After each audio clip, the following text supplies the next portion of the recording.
de preparar esta charla y de hablar de los artistas de Ñuble, del legado de los artistas de Ñuble.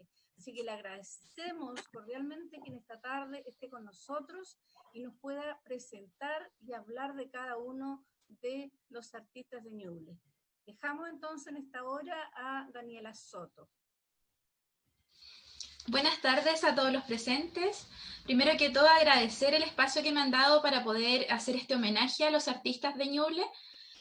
Yo soy una profesora de castellano que ha investigado, ¿cierto?, sobre los aportes de los artistas de nuestra región, y quiero hacerle este pequeño homenaje para que ustedes puedan verlo y disfrutar. ¿Ya? Yo voy a compartir pantalla para que puedan ver un PPT que preparé, perdón. Y así, así poder hacer mejor la presentación.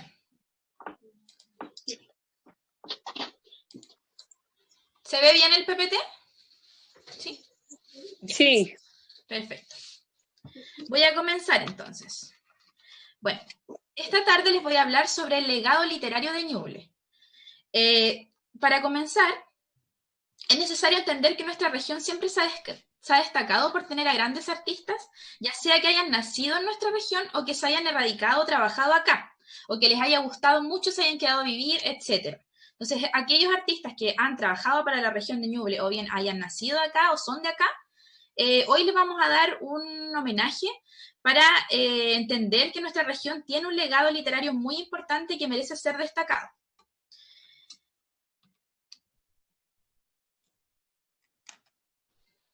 Los artistas que se homenajearán hoy son, en primer lugar, Francisco Núñez de Pineda y Bascuñán, Miguel de Olivares, Francisco Contreras Valenzuela, Mariano Latorre, Marta Brunet, Nicanor Parra, Volodia Teitelboim, Gonzalo Rojas, Violeta Parra, Carlos René Ibacache, Juan Gabriel Araya y el grupo literario Ñuble. Entiéndase que este orden de los artistas está simplemente escrito por fecha de nacimiento y no por orden de importancia, por el que me guste más a mí, etc. Sino simplemente va desde el más antiguo hasta el más actual, para que se entienda. Aquí hay una foto de nuestros artistas.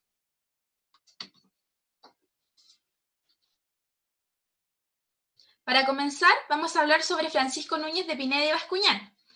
Él es nacido en Chillán el año 1607 y murió en Concepción el año 1682. Estas son fechas aproximadas porque debido a la antigüedad no se puede dar una fecha exacta de cuándo nació o de cuándo murió. Son fechas aproximadas. Él adoptó la carrera de las armas como era común en esa época debido a la influencia de su padre, que era un gran militar, y que le dijo que debía empezar desde abajo y no siendo un capitán o un mandamás, porque él debía aprender la carrera desde abajo. Entonces eso lo llevó a que en 1629 participara de una expedición para reducir a los araucanos. Y en esa expedición él fue tomado prisionero por el cacique Maulicán, que lo mantuvo durante 7 meses cautivo. Y de ahí nace la obra huella de este autor, que se llama Cautiverio Feliz y Razón Individual de las Guerras Dilatadas del Reino de Chile en el año 1673. Esta es una obra muy importante para nuestra cultura como Chile, nuestra cultura chilena, nuestra identidad chilena, porque él habla que su cautiverio no fue un cautiverio malo, no fue tortuoso, sino todo lo contrario, fue feliz, fue agradable, y él aprendió mucho de la cultura araucana, de la cultura mapuche, aprendió sus costumbres, sus fiestas, todo lo que era su organización política, sus sistemas de guerra, y a la vez él pudo dar a conocer lo que era su cultura, que la cultura peninsular, ¿verdad? Evangelizó mucho a los niños, le habló sobre la religión católica, entonces pudo darse este sincretismo entre la cultura peninsular y la cultura mapuche, que es lo que representa hoy nuestra identidad chilena, esta mezcla de culturas, ¿verdad? Entonces él defendía mucho a los indígenas, y Barros Arana destaca que él dice que él se dio cuenta de los abusos del sistema de encomienda, la codicia de los encomenderos, la rapacidad de los que traficaban indios y el mal pago que se daba a los buenos servidores del rey. Entonces él habló sobre los regímenes gubernamentales que existían en el siglo XVII e hizo énfasis en la compasión, en tener una simpatía con el enemigo. a pesar de que fueran enemigos en ese tiempo, él aprendió mucho de su cultura y también entregó un poco de la cultura peninsular, entonces tenemos este sincretismo que hoy en día nos deja el legado de los chilenos, gracias a esta obra huella de nuestro querido Francisco Núñez de Pineda, que es el primero de los artistas homenajeados. Por otro lado está Miguel de Olivares, que era un sacerdote jesuita que se dedicó a recolectar testimonios orales de los araucanos y de todos los lugares que iban a evangelizar. Él aproximadamente nació en el año 1672 y murió en el año 1786. Porque yo sé que es difícil dibujar personas. Era un extraordinario historiador colonial y, como dije antes, recopilaba relatos orales de donde él iba a evangelizar o donde los jesuitas iban. Por eso primero escribió la historia de la Compañía de Jesús en Chile en el año 1736, donde no tiene un orden lógico, pero sí cuenta las experiencias de los jesuitas, y luego la historia militar, civil y sagrada de lo acaecido en la conquista y pacificación del Reino de Chile en el año 1758, que nunca pudo terminar porque los jesuitas fueron expulsados y él se le iba a permitir volver a la edad de 96 años, pero nunca pudo, dejó los manuscritos acá y nunca pudo volver a recuperarlo. Entonces, él quedó con esa nostalgia de no haber podido terminar su obra, y aún así es un legado que nosotros lo tenemos hasta el día de hoy de nuestras letras de la región de Ñuble, porque son legados históricos que nos han servido hasta hoy para entender lo que pasaba en esa época. Tenemos también a don Francisco Contreras Valenzuela. Él es un poeta que nació en Quirihue el 21 de enero de 1877 y murió en París el 3 de mayo de 1933. Él fue un poeta, crítico, ensayista y gestor literario. Creó primero la revista Lilas y Campánulas y un movimiento que denominó Mundo Novismo. El mundo novismo parte de un movimiento que se llama el modernismo, para que se entienda a grandes rasgos, porque es un movimiento que puede darse para explicar mucho más detalladamente, pero hoy no lo podemos hacer debido al tiempo. Entiendan que el modernismo, perdón, es la expresión individual, la libertad y el anarquismo en el arte. Y el mundo novismo, que creó Francisco Contreras, viene siendo el amor específicamente por América, su paisaje, sus costumbres y su gente. Entonces, él es el creador de este movimiento literario. Y se radicó también en Francia, lo que le permitió aprender el francés y desarrollar también su obra en francés, porque él era una persona muy culta, una persona muy inteligente que le gustaba mucho aprender, y eso lo llevó a que pudiera en Francia también dedicarse a escribir en revistas, en diarios y también a desarrollar su obra en francés. La obra huella que nos deja Francisco Contreras son Esmaltines, primero en 1896, que son obras de poemas, Raúl con su clásico preliminar del arte nuevo en el año 1902 y Los modernos en el año 1909, que es una crítica a los modernistas donde él los trata con adjetivos como, por ejemplo, de Paul Verlaire, dice que es el maestro enorme y delicado, o de José Heredia, que es el conquistador.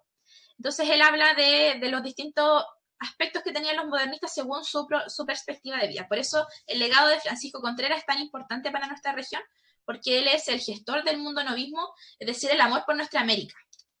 Por eso lo recordamos hoy y le hacemos un homenaje. Por otro lado está Mariano Latorre, que también era modernista y sigue los pasos de Francisco Contreras. Él nació en Copquecura el 4 de enero de 1886 y murió en Santiago el 11 de noviembre de 1955. El valor de la obra de este escritor, oriundo de Copquecura, es indiscutible. La crítica de la época lo consideró el maestro del criollismo en Chile, aun cuando hoy se le considera más bien exponente del mundo novismo. El modernismo, el mundo novismo y ahora el criollismo también eran corrientes literarias que existían en la época. El criollismo, por otra parte, busca destacar las costumbres netamente campesinas con su gente, sus paisajes, su dialecto. Entonces, él es un maestro del criollismo en Chile. Recordemos que estábamos diciendo que Francisco Contreras había creado el mundo novismo y ahora tenemos a Mariano Latorre como un maestro del criollismo, es decir, gente de nuestra región que ha creado en movimientos literarios o bien que se consideran maestros de movimientos literarios. Entonces, estamos hablando de un peso muy importante para nuestra región, de los artistas que tenemos. Algunas de sus obras huellas son Cuentos del Maule del año 1912 y por otro lado Sursulita en el año 1920. Sursulita lleva su nombre por un pájaro que deja fluir su pasión en la primavera. Y por eso se ve esta obra que es campesina, que es netamente criolla y que habla sobre la historia de amor de un provinciano, Mateo, que se enamora de una profesora llamada Mid. Así que ahí la obra es muy interesante para que la puedan leer y este nombre tan bonito que tiene de este pájaro que hace florecer su pasión en la primavera, Sursulita. Entonces a Mariano Latorre también le rendimos un homenaje el día de hoy por ser un exponente muy importante para las letras de nuestra región. Nuestra querida Marta Brunet. Nuestra querida Marta Brunet nació en Chillán el 9 de agosto de 1897 y murió en Montevideo el 17 de octubre de 1967. Su infancia la pasó en el sur de Chile, en el pueblo de Victoria, lo que la llevó a que ella quisiera siempre destacar la cultura campesina en su obra. Entonces también fue expositora del criollismo y una gran gestora de lo que es la psicología de los personajes. Ella agregó al criollismo esta psicología de los personajes, esta inmersión, esta introspección en lo que sentían los personajes, en lo que vivían, que fue algo tremendamente destacado en su obra. Y sus obras huellas son Montaña Adentro, en el año 1943, que marca lo que ella escribió en Chile. Montaña Adentro trata de la historia de los campesinos de La Cata y Juan Oces. Es una historia bastante entretenida y que tiene este dolor, este sufrimiento de los campesinos con el patrón abusador, que no les paga bien y que abusa de ellos. La Cata era una campesina que era mucama de los trabajadores de ahí y le gustaba mucho coquetear con los trabajadores. Entonces la mamá le decía, hija, no coquetees con los trabajadores, pero ella coqueteaba igual, hasta que un día un hombre la dejó embarazada y se fue, y la dejó sola con el bebé. Pero llega Juan Oces y se hace cargo del bebé y se gana la confianza de la madre y de la Cata, así que ahí se transforma una historia muy bonita que pueden ustedes leer. Más allá no voy a dar más detalles para que ustedes puedan también la puedan leer.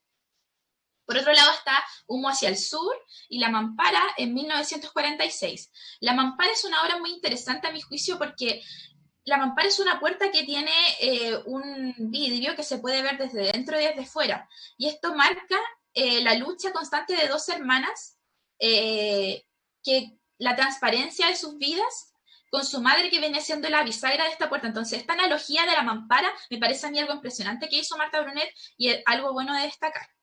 Y por otro lado, tenemos María Nadie, que es la obra que es la escritura de Marta Brunet en el extranjero, netamente. Y María Nadie es donde ya Marta Brunet viene a desenvolver este lado de introspección hacia los personajes y ya lo completa 100% con María Nadie. Y es muy interesante poder leer un poco, voy a leer un fragmento de este libro donde vemos la introspección de María Nadie. Dice, que no soy orgullosa, ni una egoísta, que soy tan solo una pobre mujer, una María Nadie sin gloria ni pena.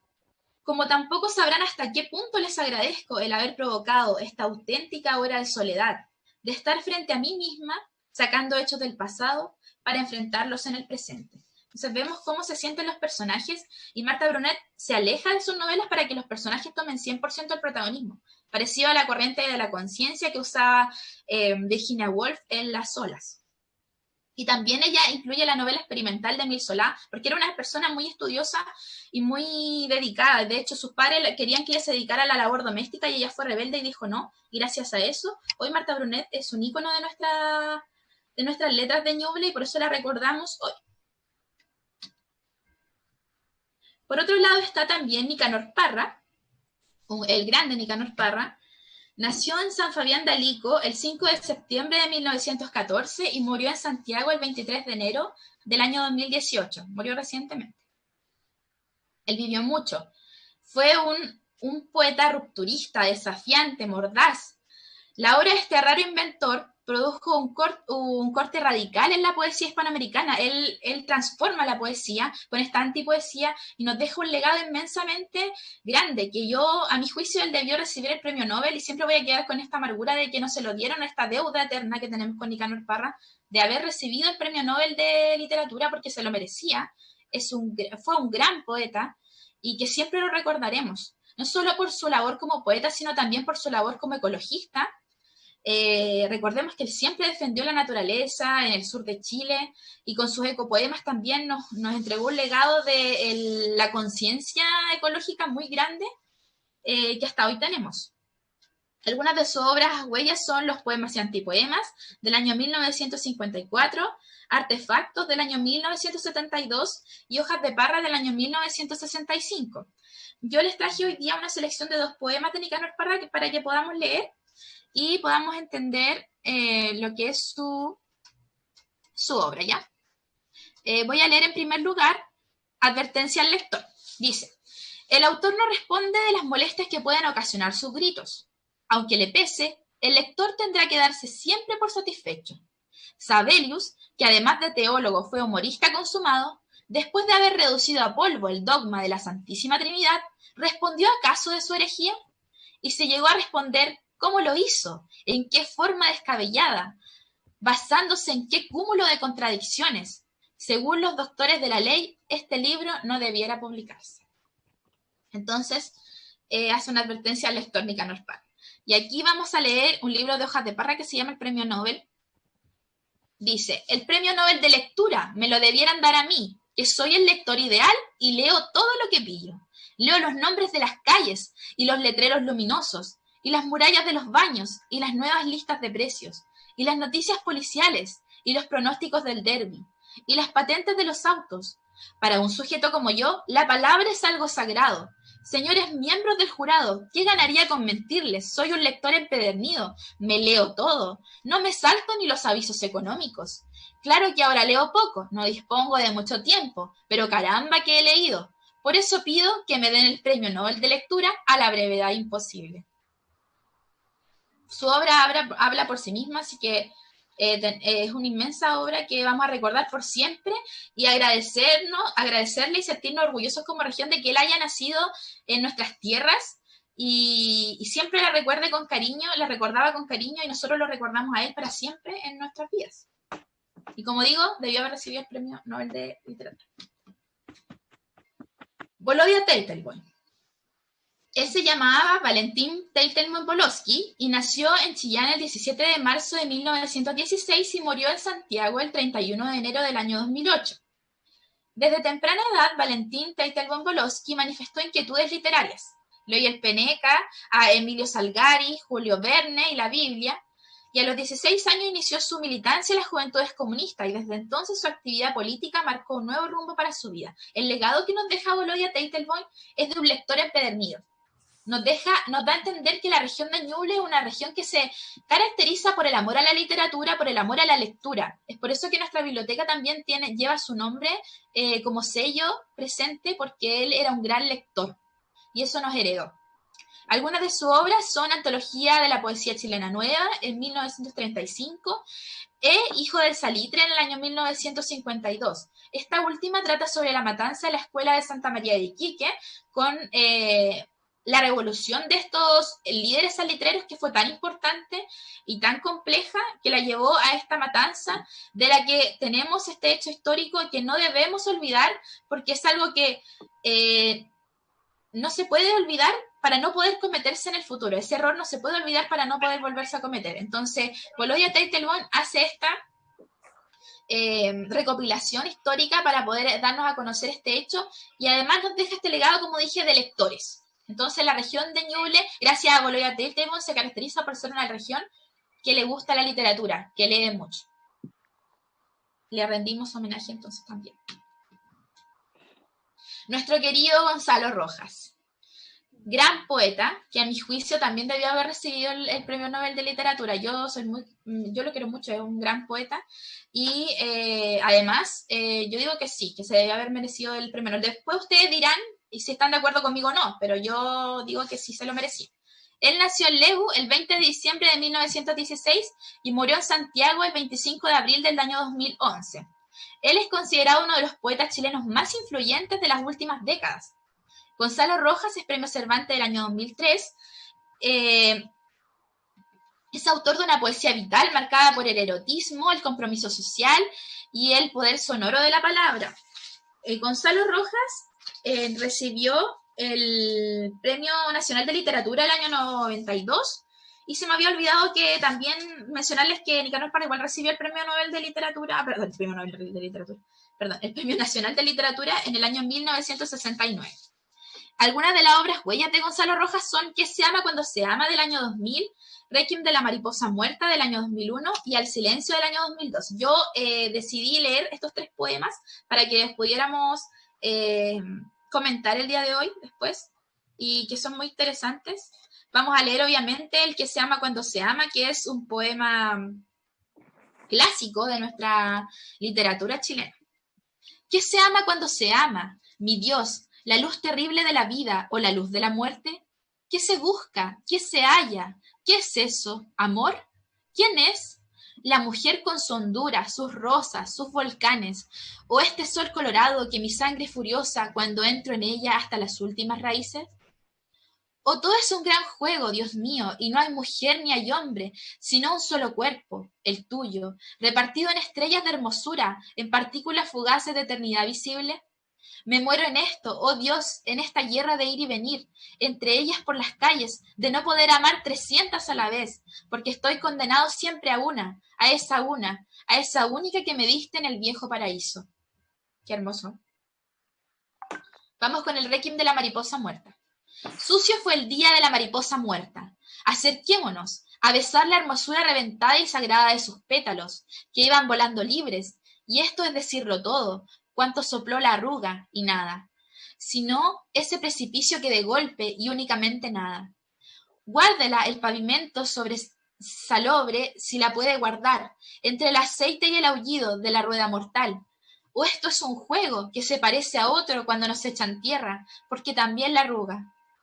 O no la guarde nadie, o no nos guarde la arva, y salgamos donde por último el miedo. A ver qué pasa, hermosa, tú que aún duermes ahí en el lujo de tanta belleza, dinos cómo o por lo menos cuándo. Y finalmente, al silencio, dice: oh voz, única voz, todo el hueco del mar no bastaría, todo el hueco del cielo, toda la cavidad de la hermosura no bastaría para contenerte, y aunque el hombre callara y este mundo se hundiera, oh majestad, tú nunca cesarías de estar en todas partes, porque te sobra el tiempo y el ser, única voz, porque estás y no estás, y casi eres mi Dios, y casi eres mi Padre cuando estoy más oscuro. Con respecto a la soledad. Entonces, por eso, Gonzalo Rojas es un ícono de nuestra región que tenemos que recordarlo por siempre y estar orgullosos de que esté en el patio de los artistas de nuestro cementerio y que sea nuestro, ¿cierto? Y poder valorarlo siempre en nuestro legado de literatura de Ñuble. Violeta Parra. Recordemos que Violeta Parra es una cantautora muy famosa, pero hoy no voy a hablar tanto de su música, sino más bien de su parte literaria, que es lo que nos acontece el día de hoy. Por eso voy a mencionar su parte netamente literaria, para que después no digan que yo no me refería a sus canciones ni nada de eso. Ella nació en San Fabián de Alico o San Carlos, vamos a dejar el respeto para las dos comunas, el 4 de octubre de 1917 y murió en Santiago el 5 de febrero de 1967. Violeta Parra constituye un referente de la música popular chilena para el mundo. Su beta artística se plasmó en numerosos matices: artista de radio, compositora y recopiladora folclórica, artista plástica y poeta. Su obra literaria es debido a su hermano Nicanor, que siempre la inspiró a que escribiera, porque decía que tenía mucho talento. Él la quería mucho y decía que era muy talentosa, entonces la inspiró a escribir, y gracias a él tenemos este legado literario de Violeta Parra. Autobiografía en décimas, del año 1951, inspirada a ser escrita por su hermano Nicanor, y también Poesía Populares de Sandes, eso está en francés, no soy muy buena para pronunciar en francés, del año 1965, y 21 son los dolores. Hoy les voy a leer La suerte mía fatal, que es una décima de Violeta Parra, para que entendamos su parte de escritora. ¿Sí? La suerte mía fatal no es cosa nueva, señores. Me ha dado sus arañones de chica muy despiadada. Batalla descomunal, yo libro desde mi infancia. Sus temibles circunstancias me azotan con desespero, dejándome años enteros sin médula y sin sustancia. Dice mi mamá que fui su guagua más donosita, pero la suerte maldita no lo quiso consentir. Empezó a hacerme sufrir, primero con la alfombrilla, después la fiebre amarilla, me convirtió en orejón, otra vez el sarampión, el pasmo y la culebrilla. De Santiago pa' Lautaro, con 7 crías colgando, petaca y monos andando, busca mi taita reparo. Su capataz le hizo un aro diciendo, mire parrita, la cosa está aquí malita, se le traslada pa'l sur, acomode su baúl, recíbame esta platita. Mi taita fue muy letrao, pa' profesor estudió, a las escuelas llegó a enseñar su diccionario. Mi mamá como canario, nació en un campo florío, como zorzal entumío, creció entre las candelillas, conoce lo que es la trilla, la molienda y la masijo. Con un chiquillo en los brazos, los otros 6 a la cola, entramos como una ola, contentos como payasos, casi pisando los pasos de mi preocupado paire, que los monta por los aires a una casa misteriosa, que yo la vi más hermosa que la capilla del fraile. Ahí tenemos entonces una décima de Violeta Parra para recordar su gran legado en nuestra región y debido a que su vida fue tan compleja, ¿verdad? Nos deja este inmenso legado que hoy recordamos y homenajeamos en esta charla, en este trabajo. Don Carlos René Ibacache, recientemente fallecido este 1 de junio del año 2020. Dolorosamente recordamos su partida, pero también lo recordamos con amor, con cariño, por su gran legado que nunca va a morir. Él nació el 21 de septiembre del año 1924 en Valparaíso y murió el 1 de junio del 2020, este año en Chillán. Dirigió el grupo literario de Ñuble, editó una veintena de libros y folletos de temas literarios, dirigió la revista Cauce desde 1964 en Valdivia y Chillán. Fue columnista de varios diarios del sur de Chile, entre ellos El Correo de Valdivia, Las Noticias de Victoria, El Sur de Concepción y La Discusión y la Crónica Chillán. Fue declarado hijo ilustre de Chillán en el año 2017. Muy bien declarado hijo ilustre de nuestra ciudad. E integrante de la Academia de la Lengua desde el año 2001. Él nos deja un legado de una inteligencia y de un nivel de cultura impresionante que tenía don Carlos René Ibacache. Él se leía los diarios de toda la semana para poder hacer los comentarios, para poder hacer las columnas. Era una persona muy estudiosa, muy investigativa, que hoy nos deja este legado de una literatura, de un amor por las letras y también, al igual que Boloya Teitelbaum, nos hace entender que los que vivimos en esta región somos personas que valoramos la literatura, valoramos la lectura y valoramos a nuestros artistas. Entonces, algunas de sus obras huellas son Fernando Santibán, que es un comentario crítico del año 1966, y Boloya Teitelbaum, una crítica de interpretación. Recordemos que de cada autor yo voy poniendo algunas de sus obras, no puedo mencionarlas todas, porque eso ya daría para otra conferencia, pero sí estoy mencionando algunas de cada uno. Entonces, de esas menciono de don Carlos René Ibacache, que hoy le rendimos un homenaje. Lástima que no puedo estar aquí con nosotros para poder verlo, pero yo sé que su legado jamás va a morir, porque está en nuestra región y lo vamos a recordar por siempre. Mi querido profesor Juan Gabriel Araya, que está aquí viéndonos en este momento, le agradezco mucho que pueda estar aquí con nosotros y hoy humildemente vengo a hacerle un homenaje. Porque él también es un ícono de nuestras letras del legado literario de Ñuble. Él nació el 7 de diciembre de 1937 en Iquique y actualmente está aquí en nuestra región. Él es profesor de la Universidad del Biobío, es destacado por su gran conocimiento y valor por la cultura hispanoamericana. Goza de una riqueza literaria admirable y está vigente en las letras de nuestra región. Mi más sincera admiración para él en este día. Las obras que yo destaqué de él son algunas, pero él tiene muchísimas más. Ha publicado en el extranjero, en México, en Perú, ha dado conferencias, es muy conocido en nuestra Hispanoamérica. No solamente, como decía yo aquí, no solamente él es de la región de Ñuble, sino también del mundo. Entonces, por eso es importante rendirle un homenaje en vida, porque es una persona que sabe mucho y que nos ha entregado un gran conocimiento y su capacidad de escribir es impresionante. Primero tenemos a 1891, Entre el fulgor y la agonía, del año 91, Primera dama, del año 2005, y destaqué un artículo de Nicanor Parra, de la antipoiesis a la ecopoiesis. Yo quiero decir, primero desde Entre el fulgor y la agonía, algo que dice Eduardo Barrosa. Dice, esta novela transita por una circunstancia histórica que discurre en una zona de fecha eminentemente balmacedista, cuando irrumpe el conflicto ideológico entre los azules y los colorados, es decir, el autoritarismo presidencial opuesto al parlamento insurgente. Por otro lado dice, de modo que el conflicto se debate entre el fulgor y la agonía de los ayudantes azules y los oponentes colorados, a la luz de la memoria como categoría cognoscitiva que recrea una circunstancia histórica, el año 1891 y la conspiración contra el champudo. Y por otro lado, de primera dama, tenemos lo que dice Arnaldo Enrique Donoso, que menciona las dimensiones históricas, intrahistóricas y ficcional se yuxtaponen en una compleja estructura temporal y espacial. Los racontos y flashbacks, entre otras técnicas empleadas, hacen pensar en un montaje o bricolaje cuya oscura presentación se transparenta para evidenciar el enigma. El profesor es una persona que sabe mucho, es muy inteligente, por lo tanto ha podido escribir de una manera impresionante las obras que hace, es decir, la manera en que él plasma la historia de nuestro país en cuanto a la ficción y a las técnicas literarias que él conoce es algo realmente impresionante y necesario destacar para las letras de nuestra región. Y finalmente, el artículo de Nicanor Parra habla sobre la antipoiesia, la ecopoiesis, sobre cómo Nicanor Parra dice que la sociología, la filosofía, la política que nosotros tenemos no congenia con la naturaleza, no está compatible con ella.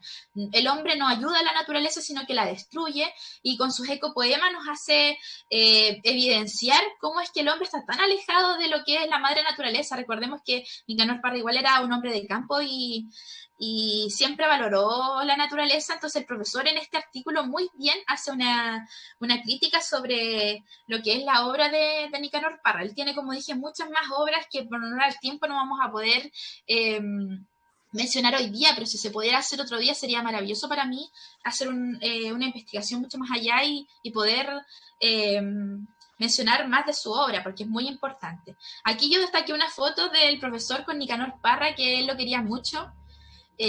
Así que esta foto nos encanta a todos, es maravillosa, a mí me encanta esta foto, por eso yo la puse, que ahí están los dos, Nicanor Parra y el profesor Juan Gabriel Araya, dos exponentes de nuestra literatura ñublencina. Entonces hoy, profesor, le rendimos el más sincero homenaje desde mi perspectiva hacia usted y agradecimientos totales por lo que ha entregado a las letras de Ñuble. También tenemos por otro lado al Grupo Literario Ñuble, que se fundó el 29 de septiembre del año 1963, que está vigente hasta la fecha, y que su creación se formalizó en 4 integrantes, que son Edilberto Domarchi, Pedro Pablo Rivas, Schubert Sepúlveda y Jaime Salgado. Ellos son los creadores del Grupo Literario Ñuble, y también el Grupo Literario Ñuble lo que nos deja es el famoso Chillán Poesía, que se hace desde el año 2002, y sigue vigente hasta la fecha. Siempre tiene diferentes temáticas. Va cambiando con los años, pero el Chillán Poesía es una manera de poder juntar a todos los poetas y a todos los artistas de nuestra región, de Chile y a veces del mundo o de Hispanoamérica, para poder hacer un día entero de pura poesía, de puros cuentos, de novelas, algo maravilloso. Y yo he tenido la suerte de poder estar ahí y exponer algunas de mis obras también en el Chillán Poesía, y una experiencia maravillosa por parte del autor y también por parte de las personas que estábamos ahí viendo a los demás artistas. Su obra huella es La Memoria Literaria, que es una antología del Grupo Literario Ñuble que reúne obras desde el año 63 hasta el año 2017, que se lanzó el año 2017. Muy interesante para que la pueda leer porque hay obras de diferentes autores del Grupo Literario Ñuble, y hoy les quiero mencionar algunos integrantes del grupo, que son Fernanda Arriagada, Mario Flores, Catalina Becerra, una gran poeta y amiga mía, Fernando May, Laura Daza, Patricio Contreras, Ninfa Vargas, Eduardo Basualdo, Julio Raimapo, René Ibacache, que es don Carlos René Ibacache. Lo vuelvo a mencionar. Puede ser que hayan más o hayan menos porque siempre se van actualizando. Así que si no nombré a alguno, mis sinceras disculpas, pero no es porque no haya querido, sino porque se me puede haber escapado. Son varios, o pueden ser menos. Así que el Grupo Literario Ñuble nos deja este legado importante que está hasta hoy vigente. Que es importante que no nos olvidemos de nuestras raíces literarias que siguen hasta hoy. Es importante preservarlas. Finalmente, quiero hacer una mención honrosa a los poetas como Ramón Riquelme, Fidel Sepúlveda, Sergio Hernández, Juan Vargas Cisternas y Fernando González Urizar, que por honor al tiempo no vamos a poder profundizar más, pero que han sido de mucha ayuda en nuestras letras, de la región de Ñuble. Y, por ejemplo, Ramón Riquelme, que está aquí en la foto, se radicó en Quinchamalí prácticamente toda su adultez. Así que, para terminar, le voy a leer un poema de Sergio Hernández en representación de los autores que hice como mención honrosa. Se llama Acuario. Dice: mi infancia es un acuario inaccesible, un ebrio país de trompos y palomas, al que es preciso llegar con traje blanco, en una mañana azul, de sol volcado. Yo no daría ya con los caminos, pero recuerdo algunas cosas: bandas de circo en las tardes de novena, noches de riñas y cansancios, dando conmigo en un desfondado sueño, sin contorno, cuando pasaba el regimiento. Abandonaba mis juguetes rotos, y era mi corazón y todo mi cuerpo después. Vino la bruma en espirales. Un día mi madre y los guijarros dieron en seco ruidos de infinito. El tiempo frente a mí empuñó las manos, soltó pájaros negros en mis ojos, y un trozo de sol cayó entre los labios. La tarde es un sollozo contenido. Entonces, para finalizar, yo les dejo una reflexión que me dejó hacer este trabajo que es tan importante para nuestra región. Y esta reflexión yo considero que salió de esta investigación. Dice: la cultura literaria es más que evidente en nuestra región. Me siento orgullosa de cada uno de los artistas que he presentado el día de hoy y presento mi más sincera admiración a cada uno de ellos. Las palabras son el medio más bello perfecto de plasmar el alma. A través de ella no solo podemos decir lo que pensamos, sino hacer que otros imaginen y creen nuevos pensamientos y nuevas formas de ver el mundo, o simplemente sirven de compañía para aquellos que viven en soledad. Entonces les agradezco mucho el espacio que me han dado. Estoy muy orgullosa de poder representar a estos grandes artistas hoy día, y agradezco a la Biblioteca Municipal, a la señora Doris y a todos los que me han apoyado en esta charla. Y esa ha sido mi presentación. Espero les haya gustado y muchas gracias.